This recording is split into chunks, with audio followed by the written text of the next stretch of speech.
I'm simultaneously drafting with Connor in Best Ball Mania 3. And one of the things that I think will be fun on this show is to contrast some of the things we're looking to do in the two contests, but also contrast what you might do or how you might approach your draft from different draft slots. When we've talked about this a little bit over the last several years of how you can really execute a variety of strategies. You don't have to go purely anchor running back. You don't have to go purely zero running back. There are some different environments in which either will probably work. You want to have a strategy and a construction that you know works, but you also want to have the flexibility within your draft to take advantage of the construction that's going to work best for the players who are going to be available there. So, you do hear people talk from time to time about, zero bad players as a strategy. And I love that, right? I think that so much of what we're doing with zero running back is actually zero bad players. And so, I have a lot of enthusiasm for that approach. But you can also look at it from the perspective of these star running backs, if you're getting them at the top couple of spots. And one of the things that's been very odd about the last 5 years of fantasy is just how ridiculously high and flukily high the injury rate has been for the very best guys. And we would probably be looking at fantasy quite a bit differently still if the guys drafted out of the 101 and the 102 had stayed healthier, right? The very fact that the 101 and the 102 are considered to be the best guys again would indicate that, we're expecting the most points from those slots. We're not expecting necessarily those guys to come out and get hurt again, and for the top win rates to come from, 4, 5, 6 as they have been. You get those top running backs, and then you have this interesting question in rounds 2 and 3. And Colm, this is one of the areas where I think what's happening right now is very interesting, because in the FFPC, you have a 2-2-2 format, which allows you to play up to the 4 running backs if it works out that way. Obviously, you can play up to the 4 wide receivers. In Underdog, you have a 2-3-1 format, which obviously is going to be more favorable for wide receivers. You're going to need to have more of them. At the same time, it's half PPR, which is going to be more favorable for the star running backs. And so you also have this dynamic where the hyper-fragile approach that Mike Beer is a former member of our management team, one of my favorite people in the fantasy industry, someone who has done so much in terms of the framework of the best ball tools for us. So when people go to the site, they play with the best ball tools, they win their leagues. It's Mike that we have to be thankful for there. Also someone very good in his own best ball leagues and good with the strategy and tactics of best ball. One of the things that he talked about a lot, long before it became popular as it is now, is the sort of hyper-fragile approach where we're going with a very limited number of running backs, but we're hitting those top guys very early. That approach is actually still pretty difficult to execute in some of the other formats, but in Underdog, there are definitely scenarios where that would be the dominant approach. And so as I've been going on different shows in the first 3-4 months of the year, one thing that I've mentioned is that my preferred approach to most seasons, and we have to look at each season a little bit differently because you're going to get different ADP and you're going to have different player targets. I do believe in drafting the guys you think are going to have league-winning seasons as opposed to spreading it across everyone and just focusing on structure. Because you're going to have these guys that you like as league winners in different spots, some years are going to be a little bit more favorable for one approach than the other, or you're just going to have a little bit different spread of the tactics that you like to apply. But I've said that I would like to go about 55, 60% zero running back, 25, 30% anchor running back, and then 10, 15, 20% hyper-fragile, depending on the environment that I'm given in different drafts. And one of the things that I think has been interesting early in Underdog is I think actually it's giving you the chance, if you get an early pick, to start with a hyper-fragile approach. I did that in our staff league, and then Connor and I also did that in our start. Now, Colm, just to give a little bit more of the sort of foundation here, we started in the 102. We had Christian McCaffrey. It comes back around. DeAndre Swift goes a couple spots below ADP. We'd also talked about drafting Nick Chubb there because, again, Chubb is somebody I've basically had zero exposure to ever, except for as a rookie when he was undervalued. And yet in half PPR, especially when he falls and he's being drafted more as though it were a full PPR type of scoring system, then I think you have to look at him. But Swift fell. We take Swift, come back around. Barkley is still there. Take Barkley. That's actually maybe my very favorite 3-player start in all of fantasy. If you can do it out of the 101 and get Jonathan Taylor, or if Taylor falls to the 102, that's probably even slightly better.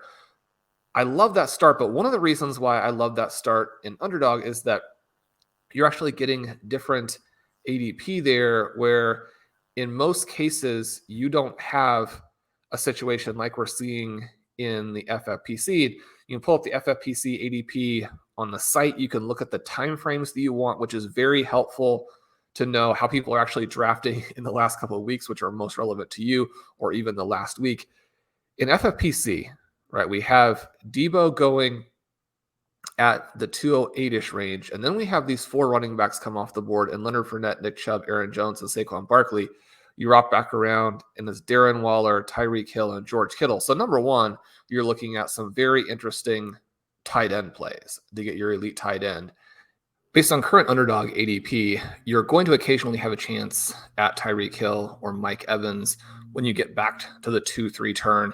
And right now, A.J. Brown is there a lot. He wasn't there in our draft. I don't necessarily expect him to be there as ADP evolves throughout the course of the offseason. But the main thing that we're noting here is there are going to be a lot more situations in Underdog where once you get back and you started with Jonathan Taylor, you started with Christian McCaffrey, that you won't be able to add the true top wide receivers to that build like you can in the FFPC. And in those cases, we're going to want to look at opportunities or possibilities for starting hyperfragile, for starting with the 3 running backs. And again, it's because of the way these drafts are developing and the opportunities that we have or don't have in Underdog. We're getting a different dynamic than what we see in the FFPC. Yeah, I think starting off, if you are going to do it, starting off with those guys with the profiles that we do talk about, you have McCaffrey in there, you have Swift in there, and you have Barkley, and they all should catch passes this year again like they have in the past. Hopefully Christian McCaffrey can stay healthy, but Swift was on a real tear last year prior to his injury. Barkley, unfortunately, over the last 2 seasons has missed a lot of time with injuries. But when you look through it and the approach you've taken, I think based on the players you have taken, that has worked out very well. There's a lot of running backs going in those first 3 rounds that we will see throughout these approaches slotted in there. And I think we'll have a lot of concerns about how those rosters have been developed. But I think the way you have done it here is really strong. The team out of the 101 has gone kind of more with a modified zero RB approach through 3 rounds like we would often do, but it's Taylor, Mike Evans, and T. Higgins. So we would like that. Then they go back to Breece Hall. So I think there's some contrast between what you have done from the 2 spot and what they've done from the 1 spot.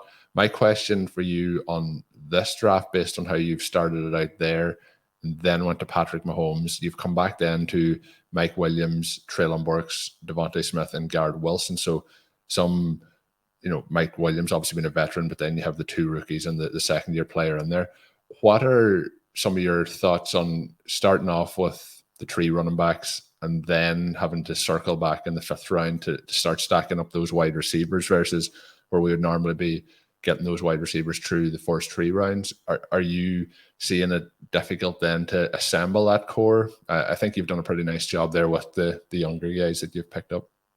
I don't think that it ends up being that hard. One of the things that we've talked a lot about, and I was talking with Zach about a little bit as we were trying to execute our zero RB approach out of the 12 spot in our FFPC draft, is just that this sort of 3 through 6 range wide receiver is a little bit softer than it's traditionally been, which creates some problems, right? Because that's your running back dead zone. And that's where you're wanting to load up on those wide receivers if you go anchor running back, or if you do something that was very effective last year, specifically because round 2 was anomalously successful with the running backs. So it makes it look, and you pull up our Underdog tools, for example, and it seems like starting running back is the clear-cut way to go. But that was because round 2 was so dominant for running backs last season.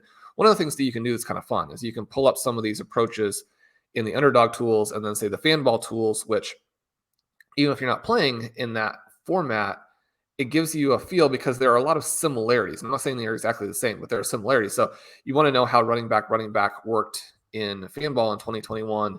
You pull that up and see it was very successful. And then you look at the previous years and like, oh, it wasn't successful at all. Well, that's going to raise some red flags for you in Underdog as well, right? But you look through this, and in this format, because of the way that players and positions have to go on the board to balance out that beginning, I think you're given some opportunities. And one of the reasons that I do like Hyperfragile is that it gives you a chance to do something a little bit different if you spend most of your time drafting zero running back, and allows you to attack some of these wide receivers that you might not otherwise attack. And I think that there are some good values deep into these drafts. In many ways, this early round wide receiver area, once you finish with AJ Brown. So I mentioned you're not necessarily getting those same opportunities in Underdog. In our draft, you're seeing Lamb and Debo go off early in the second. Then you have Hill and AJ Brown go off still well before this 101, 102 area. You had mentioned Mike Evans and T. Higgins being the picks on the turn. I like that start as well. Higgins and Evans are really the last two guys before I think you get a huge tier break down to Keenan Allen, Jalen Waddle, DK Metcalf, Deontay Johnson, those guys there. So if it comes back to you early in the draft and you've taken Taylor or you've taken McCaffrey and you could take those two guys, what the drafter did out of the 101 is absolutely fantastic. I mean, the Taylor Evans Higgins start, I mean, you're already feeling like, okay, well, I've got a good shot at winning this thing.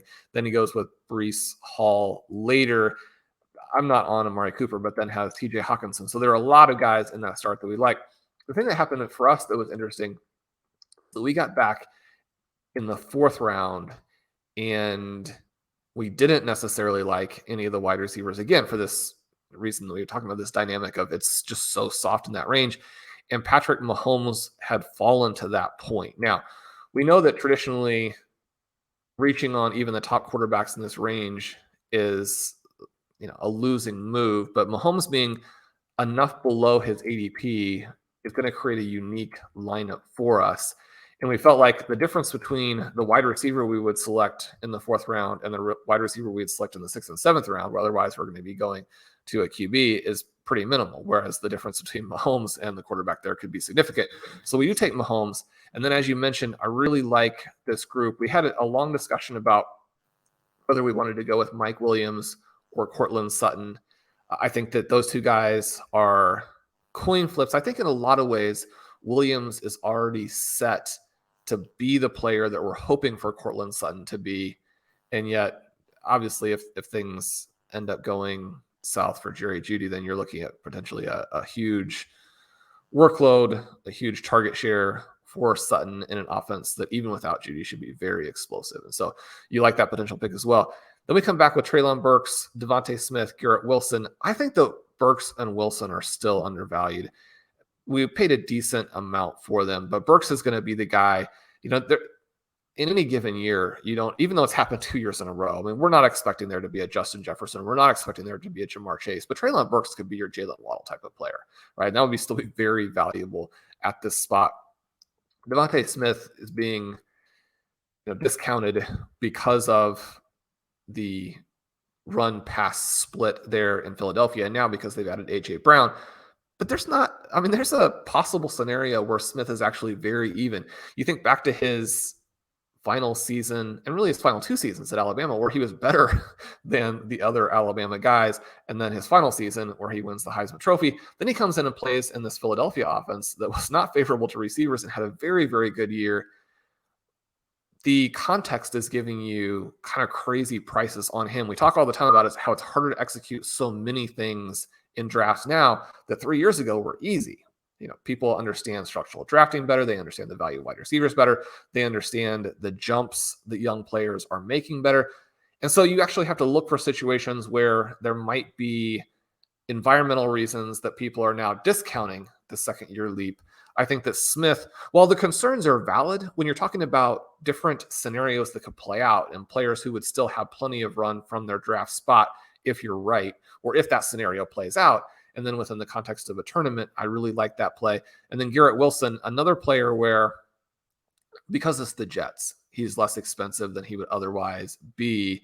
He goes behind Sky Moore in this draft. He goes behind Tyler Lockett, who, is an established player, but is going to be in a worse offense than what the Jets have. behind Adam Thielen, who could be someone who fades out of the Vikings offense a little bit this year, definitely has to keep scoring touchdowns, it would seem, to be that relevant. Behind Amon-Ra St. Brown, who is hit by perhaps the best wide receiver in the draft, and that was a very crowded Detroit landscape. Behind Brandon Ayuk, a guy that we like, and Zach and I actually just drafted him for our league. But there are a lot of guys here, and behind Christian Kirk, right, who may be the number one for Jacksonville, but the number one, like those New England Patriot receivers were the number one last year in New England, where you're like, I mean, that obviously is irrelevant. So I like the players we were put together here. And one of the things that I do think is available to you if you want to start hyperfragile is that with the right type of discipline, you will be able to load up with wide receivers that you like. And I think the key then is to not look at your running back start and think, okay, I need to have wide receivers that are going to score some points, wide receivers that are safe. You've got to look at it from the other direction. You need to take shots every time. That doesn't mean take wild shots, but we want players with wide ranges of outcome, not guys who have high floors, because that once you put them together with a lot of them, and Blair had a very good article recently on tight ends in Underdog, and then within that he talks a little bit about whether you have a 2-7-7-2 or a 2-4-10-2 approach, based on essentially whether you're using anything else or whether you're using hyperfragile. And again, the point here is that once you've selected those early running backs, you need to be disciplined. But if you are, your team ends up being very fun in the end. Yeah, and I think you mentioned the discipline. So you have taken those 3 guys through the opening 3 rounds. You have 10 rounds of this draft done. There has been no running back since for your team. I think what you mentioned there with the wide receivers is very valid. Devontae Smith for me is very interesting. I do think he's been discounted also based on AJ Brown being there and the run pass split from last year. But when we look at the way this draft played out, he's going behind Brandon Cooks, he's going behind Darnell Mooney, going behind Michael Thomas, Rashad Bateman, Allen Robinson, Gabriel Davis. Like, I think that he's probably closer to the top of that tier than the bottom of that tier. And just looking through this draft and the ADP, what stands out for me, you mentioned the tier break at T. Higgins. With you drafting Mike Williams, I think there's kind of another tier break there as the players that are going after that point. But very interesting to see you set up the heavy running back start here. But I do think it's interesting as well. You mentioned you took Patrick Mahomes in the 4th round. I think Breece Hall may have been able to slide in there if we had had some receivers in those first 3 rounds. But again, sticking to the structure. Looking forward to seeing how this plays out. To recap the draft so far to this point in round 10, we have Christian McCaffrey, DeAndre Swift, Saquon Barkley, Patrick Mahomes, Mike Williams, Treylon Burks, Devontae Smith, Garrett Wilson, and then you have added in Trey Lance and Albert Okwuegbunam there in the 10th round. So that is the Underdog draft you've done, Sean. I'm going to jump in and have a little bit of a look now at the FFPC draft, and you'll be able to see the contrast and the comparisons between those. So this one is from the 12th slot, so picking at the start of the round versus the back of the round. And I do think once you go past specifically spot 3, but most of the time for me after spot 2, you're moving into a wide receiver or tight end approach specifically over at the FFPC in round 1.